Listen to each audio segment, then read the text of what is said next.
Les origines et l'exil. Claude-Antoine Marie-François naît le 1er février 1939 à Ismaïlia, en Égypte. Son père, Aimé, y travaille comme contrôleur du canal de Suez, et sa mère, Choufa, lui transmet un amour précoce pour la musique. Il apprend le piano, le violon et les percussions dans un cadre de vie très aisé. Toutefois, ce bonheur prend fin en 1956, lors de la nationalisation du canal de Suez expulsé. La famille se réfugie ruinée en France. Sur la Côte d'Azur, son père, affaibli, ne retrouvera jamais de travail. Un traumatisme fondateur pour le jeune homme. L'ascension d'une idole. 1956. Pour subvenir aux besoins des siens, Claude devient percussionniste dans les orchestres de Monaco. Son père meurt en 1960, et sans avoir accepté ce choix de carrière. Après un premier échec sous le pseudonyme de Coco, le chanteur décroche son premier triomphe à l'automne 1962 avec Belle. À 23 ans, il intègre la vague des yéyés, un perfectionniste maladif. Il peaufine ses chorégraphies et s'entoure en 1966 de ces célèbres danseuses, les Claudettes parallèlement.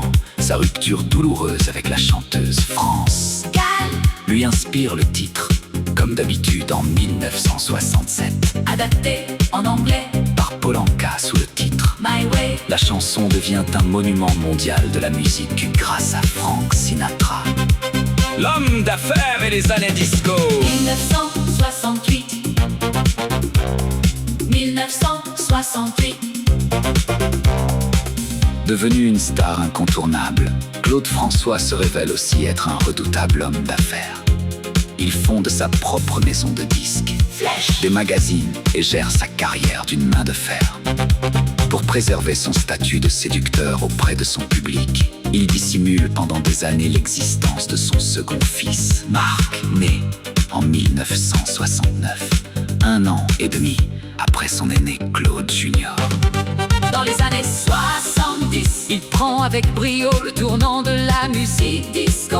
Les succès s'accumulent. Le téléphone pleure en 1974, se vend à plus de 2 millions d'exemplaires. Suivent les tubes électriques Magnolia Forever et Alexandra. En janvier 1978, il triomphe au Royal Albert Hall de Londres, confirmant ses ambitions internationales Une fin brutale. et un héritage éternel. Le samedi 11 mars 1978, alors qu'il doit participer à une émission de télévision, l'artiste remarque une applique électrique défectueuse au-dessus de sa baignoire dans son appartement parisien.